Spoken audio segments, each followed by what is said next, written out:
Well, good morning, church. So, I asked this last year, let's see how the room reads today. You got three options: 49ers, Chiefs, or you don't care. Question would be, who are you going for in the Super Bowl? How many of you are going for the 49ers? How many of you are going for the Chiefs? And how many of you don't care? Vocal.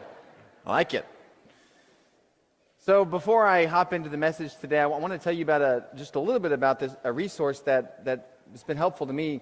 So World Bible School just put out a branch of their organization called Matheitas, and this is a branch which deals with apologetics issues, Christian evidences, and they have a pretty cool website with good videos and good resources, good teaching materials. And so I actually use this with my own family. Just this past week, we watched one of the videos about intelligent design and is there a creator, and it was really good. And so if you've been enjoying this series, Finding Faith, as we lead up to our Lee Strobel event, this might be a website that you check out and maybe use some of the resources for your own study or for family devotionals or for friends that you might have. So I like sports movies. I like all of them pretty much. I like Rudy. I like Remember the Titans. I like Hoosiers. I like Rocky 1, Rocky 2, Rocky 3, Rocky 13, Rocky 14, Rocky 15, Or actually, probably just Rocky 1, actually. Just Rocky 1. I like that movie. But I really like sports movies for several reasons. One, the plot is usually pretty simple. It's usually someone's not supposed to win, and then they do. That's pretty much the plot of most sports movies. But I also like about sports movies that usually before the climax of the movie, like before the big fight or the big game, there's usually a pretty good pregame speech. And I really like pregame speeches. There's just something about them. You feel like you're in the locker room together with those people. In fact, I want you to watch a short one. It's about 45 seconds long. So this is from Rudy. So this is Rudy's final game. Notre Dame's about to go play Georgia Tech. And here's the speech that the coach gives before the game.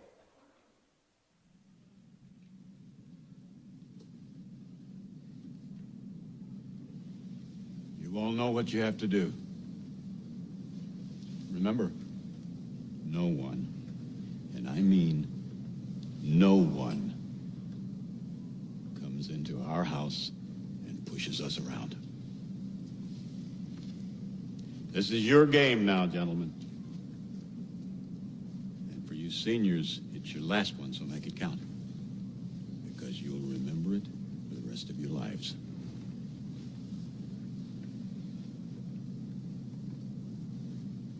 Let's get them.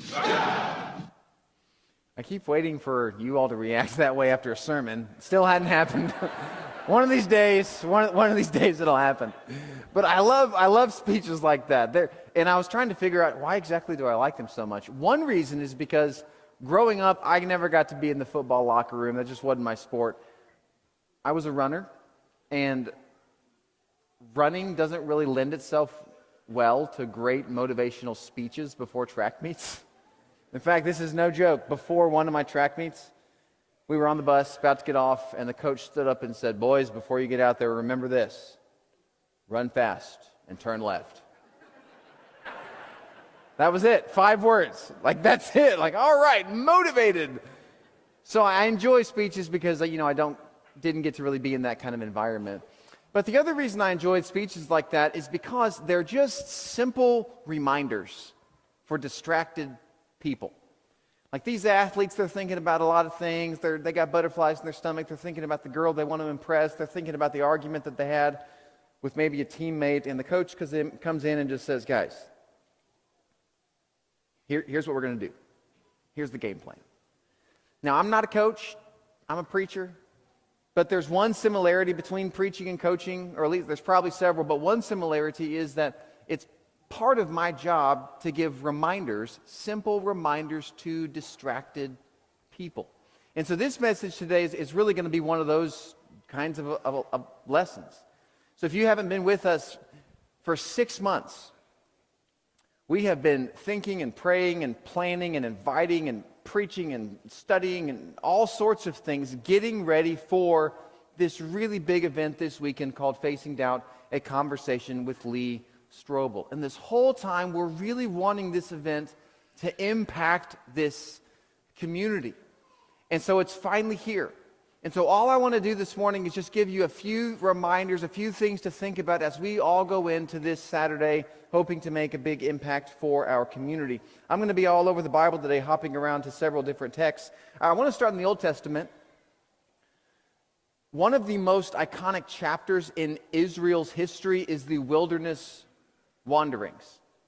So this is the episode where after the Exodus, before the Promised Land, Israel is stuck in the wilderness for 40 years. And one thing that's really interesting is that the way Israel interprets this chapter in their own history is very different than the way that God interprets this chapter. So for Israel, they're just frustrated. They're like the kid in the car that says, "Are we there yet?" And they keep complaining to God, just saying, "What is going on?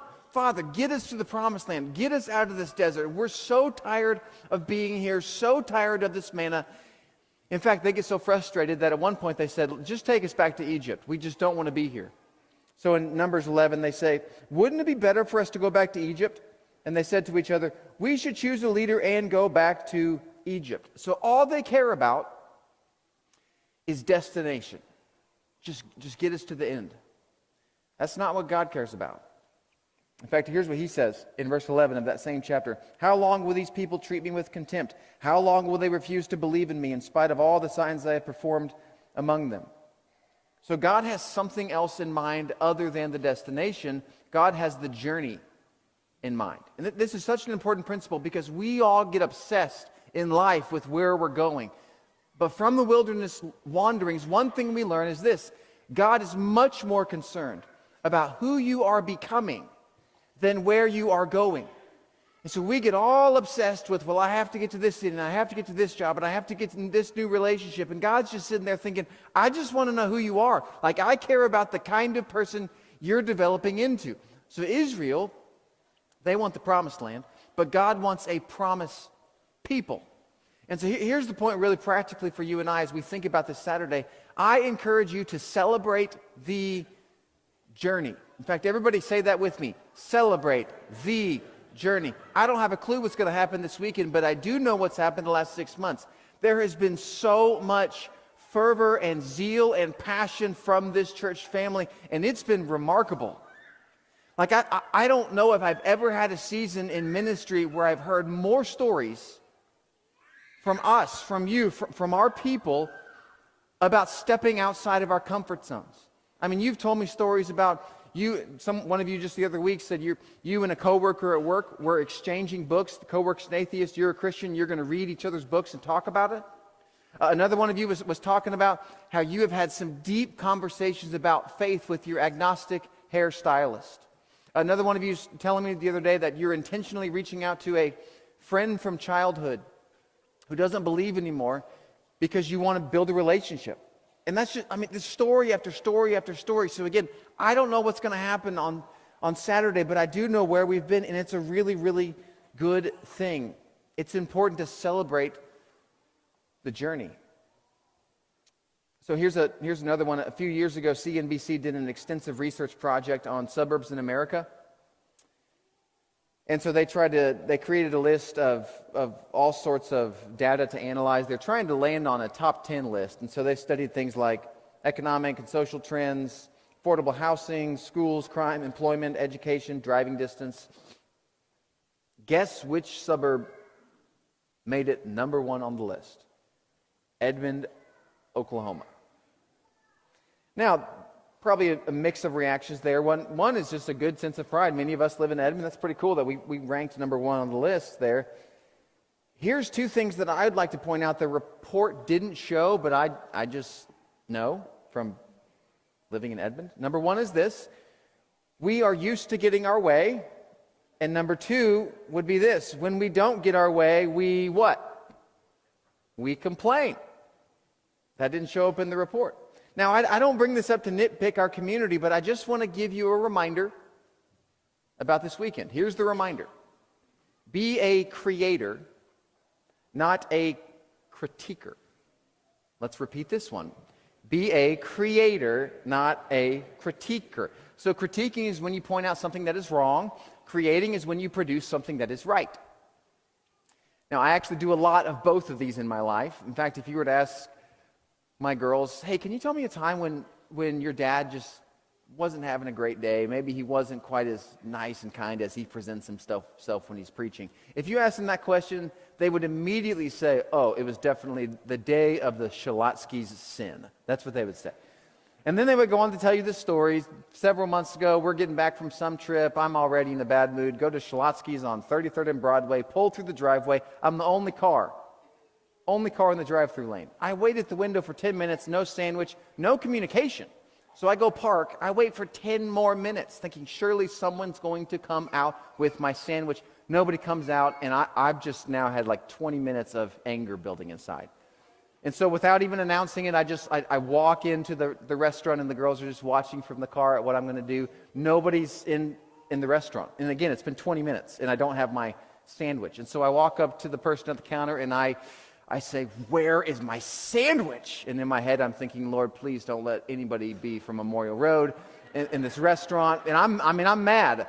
Where is my sandwich? And the person looks at their computer. Oh, I see it's right here on the system.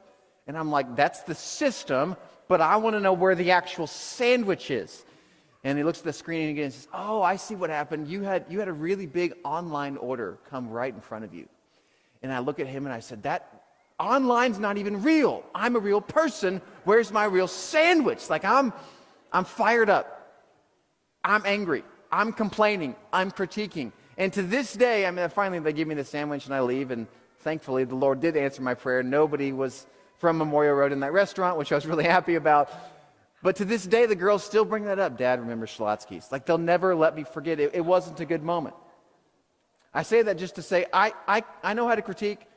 In fact, in my head, I've got this part of my brain that's always trying to make things better. I can play devil's advocate. I know how to do that. But I also have to do a lot of creating.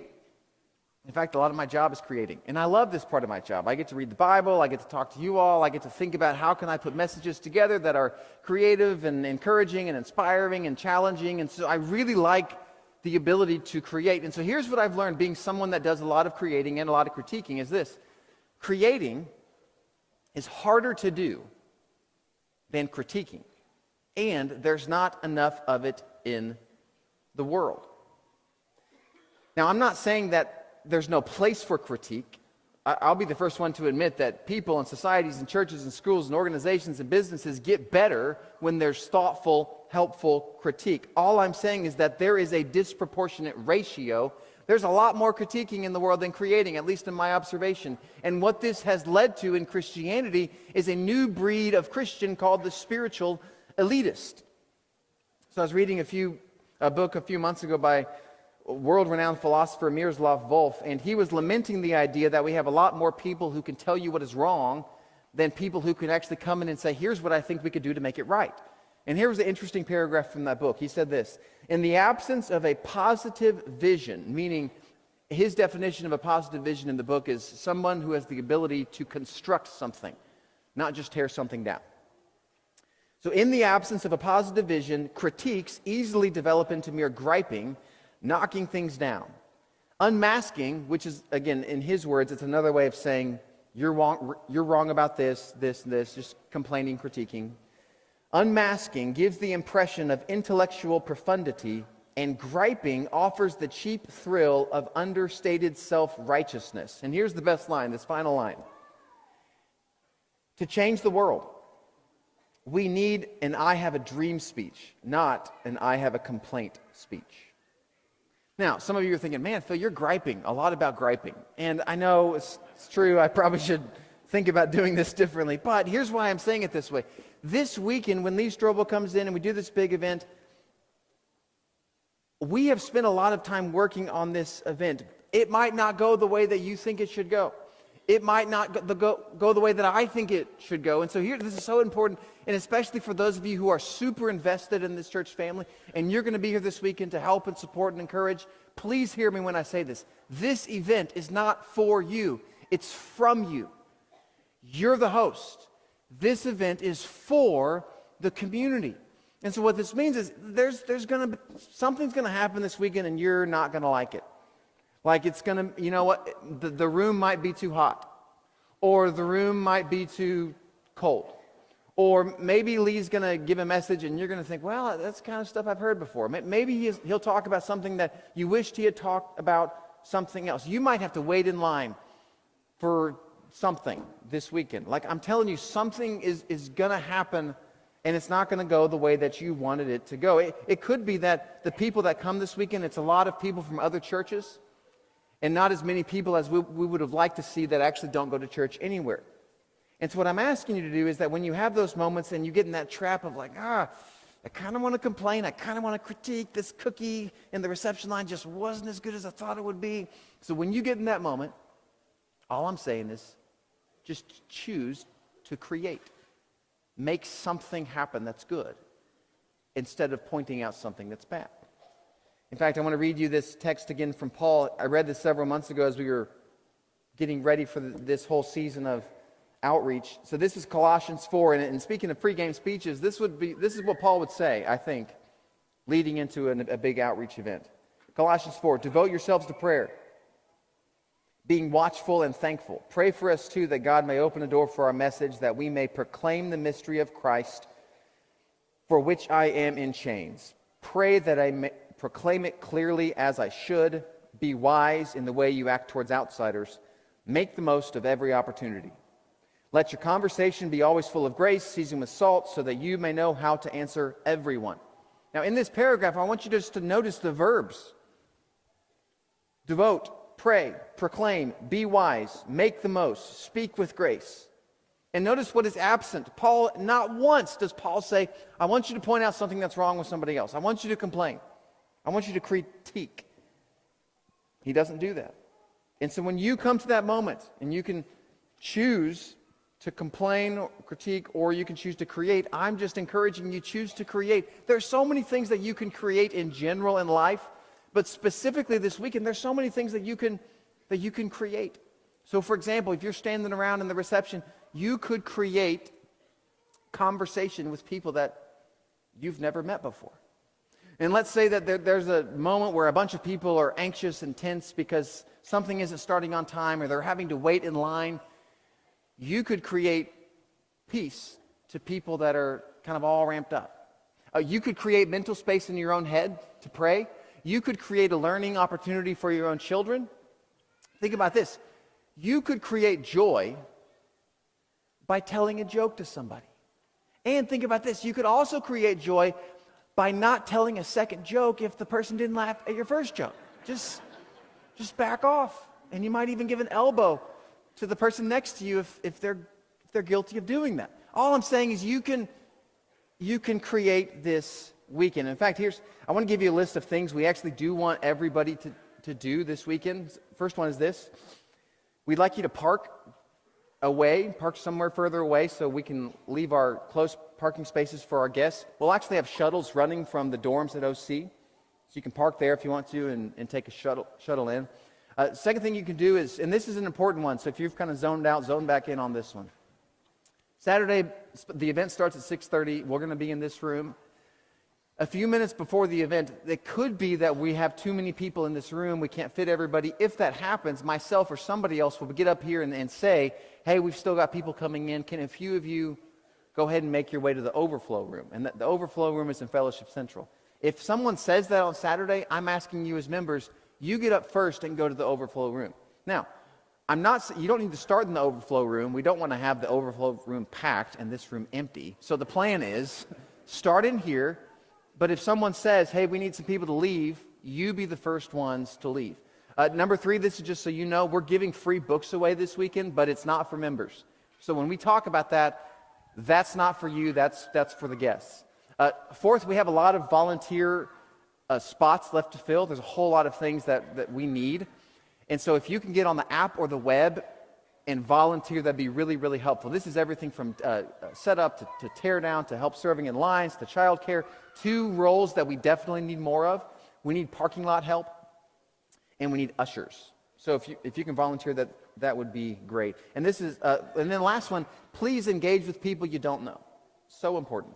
And the one that's not on the screen, if it's really easy for you to get childcare somewhere else, go ahead and do that because we think we're going to be at capacity with our own childcare. All this to say, the big point here is be a creator, not a critiquer. In fact, just to review, everybody say celebrate the journey.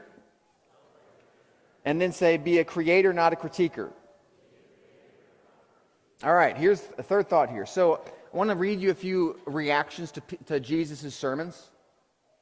John 6, Jesus preaches a sermon about being the bread of life. Sermon ends. Invitation song starts. Kind of. Well, there really wasn't an invitation song. But here's the reaction. From this time, many of his disciples, it's probably not the 12 apostles, but others, many of his disciples turned back and no longer followed him. Here's another sermon, Luke 4. Jesus preaches a sermon about the inclusivity of God, and here's the reaction of the people. All the people in the synagogue were furious when they heard this. In fact, they tried to throw him off a cliff. There's a moment right before Jesus delivers the Great Commission at the end of Matthew. A group of people gather around Jesus, and here's what Scripture says. When they saw him, they worshiped him, but some doubted. So what happens here is Jesus preaches, people hear it, but they reject it. So the sermons from Jesus did not guarantee followers for Jesus. Now, as a side note, before I give you a main thought to think about, but as a side note, this is oddly very comforting to myself and just ministers in general, because what it means is this, and this is just something I'm convinced of. I am convinced that transformation is immensely more dependent on the softness of the listener's heart than the eloquence of the speaker's words. There is something the listener brings to any environment, and if there is a hardness of heart, it doesn't matter how good the sermon is. Jesus Christ preached these sermons, and people walked away and didn't believe. Let's talk about Paul for a minute. Paul preaches a sermon in Thessalonica, Acts chapter 17. Here's the reaction. Some of the Jews were persuaded and joined Paul and Silas, as did a large number of God-fearing Greeks, quite a number of prominent women. But other Jews were jealous. So they rounded up some bad characters from the marketplace, formed a mob, started a riot in the city. Paul preached. People heard it. Some responded. Others rejected. Just the way it works. I read this verse just a few days ago, and it's really stuck with me. It's just a few words from 2 Thessalonians 3, where Scripture says this: not everyone has faith. So Jesus does his job and left the results to God, and some people walked away. Paul does his job. He leaves the results to God. Some people believe, some people walk away. Here's why I'm saying this to you, and here's why I'm saying this to me. This weekend, on Saturday, we need to focus on output, not outcome. So output is what you produce. If there's a factory that makes furniture, produces furniture, furniture would be the output. If there's a piano player that plays piano music, the music would be the output. That's what the person can produce. And so for you and I, what output means, it's the list I read earlier. It's talking to other people. It's volunteering. It's parking away. Those are all things that you can actually do. It's praying throughout the event. Making the goal of talking to 3 people that you don't know. Those are all things you can do. But what I'm also saying is don't focus on outcomes because you can't control them. I can't control them. You know, it'd be really easy this weekend to get caught up in the story of, well, what were the results? And how many people from the community came? And how many people that don't have a church home came? And how many free books did we give away to guests? And even the next day, which will be 1 week from today, how many people that came on Saturday night came back on Sunday morning? And those are really good questions. And to be honest, I get excited about those questions. I really hope and I pray that things happen on that front. Like my dream would be that so much impact happens on Saturday night this week that come Sunday morning, a week from today, that we don't have room for everybody that's coming back to hear more from this church family. I would love this event to be the catalyst for us having to think about a third worship service because we can't fit everybody else in the room. I would love it if those things happen, but the truth is I don't control those things. At the end of the day, we can't control outcomes. Jesus and Paul did not control their outcomes. We cannot control ours, but we can control output. And so we have to focus on what we can do, not what we can't do. So I moved houses about 7 years ago. And before we left, so it was right in the middle of the moving week. So stressful. There's 1,000 things to do. We're just checking things off the list, inspections, and get everything packed up and get ready to move. Well, just a few days before we leave, Anna, who's 3 at the time, comes up to me and she says, "Dad, there's something I have to do before we leave." And I was like, "What's that?" And she says, "Well, I really need to plant a tree." And I was like, "I don't want to plant a tree. No, I don't want to do this." But I'm thinking, okay, we'll go plant a tree. And she's like, "All right, let's go right now." And I'm thinking we'll go to the store. And she's like, "No, we'll just go to the backyard." So we walk in the backyard and she just walks around and she just picks up some nut off the ground. She's like, "We'll just plant this." I'm like, "All right, it's fine with me." So we sit on the ground and we get a few sticks and some shovels and we dig a little hole and put this nut, seed, whatever it is, in the ground, cover it up, go inside, get some water, pour some water on the plant. And then she has this, smile of satisfaction. She's like, "All right, I can move now. I can move. We've planted this tree." I'm like, "Great," because I have to get on my to-do list. So I go and do all my other stuff, and we move. Well, then a few months later, we're driving by the old house, and she's like, "Oh, someday we're going to have to go look at the tree that we planted." And I'm thinking, no, this is a terrible idea. There's no tree back there. So I just think she's 3. 3-year-olds aren't supposed to remember these things. So year later, drive by again. She's like, "Oh, Dad, we got to go back and see the tree." And I'm like, "Well, we don't really know. We don't want to barge into someone's backyard." 5 years later, she's like 8. We're driving by. She's like, "Dad, we still haven't gone and looked and seen the tree." Well, I actually did know the lady that moved into this house. So I was like, "All right, we got to get this over with." So we pull up to the driveway, get out, get into the backyard. Guess what was there? No, there was no tree. It was just dirt. No tree. None at all. Of course there wasn't a tree. But here's what's really interesting. Anna was not upset. I thought she would be. She saw just dirt, no tree. And I said, "Well, what do you think?" And she's like, "Well, I wish there was a tree, but at least you and I got to do it together." Isn't that a pretty cool memory? It didn't happen the way that she wanted it to happen, but she had a memory with me, and she knew I was proud of her. And even now, we still drive by that house sometimes, and even though she knows there's no tree, every time we drive by, she says, "Dad, remember the time that you and I planted a seed together?" So all I'm saying is, yeah, we all want a tree, whatever that tree looks like for you. But at the end of the day, whatever happens this weekend, I believe that your Father in heaven is really proud of you for the work that you put into this. And I believe that you can rest assured in the fact that you did this together with him. And that's a good thing. That's a good thing. So we can celebrate that, even if the outcome that you want never happens. And this isn't even just about the Strobel event, because we all have things that we want. Focus on the God who loves you and is proud of you being faithful. So we're about to sing as we normally do. When we sing, if there's anybody that wants to respond to this message in any way, you're welcome to do that while we sing. But before we sing this song, I want to take just a few minutes, and I'm going to encourage you to pray over our weekend. I want to tell you about something really quick that happened yesterday. Yesterday was an amazing day. Randy and Tanya Padden organized a prayer walk for this church family, and I got to bring my family up, and we did it. It was really wonderful. In fact, there's still papers at Information Central if you want to do it. It just takes you all throughout the building, and you can pray at specific locations for specific things. I got to the end of the day yesterday. I was asking the girls, "What was the best part of your day?" And they said it was the prayer walk. We lifted the weekend up in prayer. And so we're going to continue that. And so what I encourage you to do is, if you go ahead and stand up right where you are, please. And if you'll put this next list on the screen, here's a few things you can pray for. But I want you to huddle up with 2 or 3 people next to you and just lift this weekend up in prayer. And then in just a minute, Scott will start our invitation song.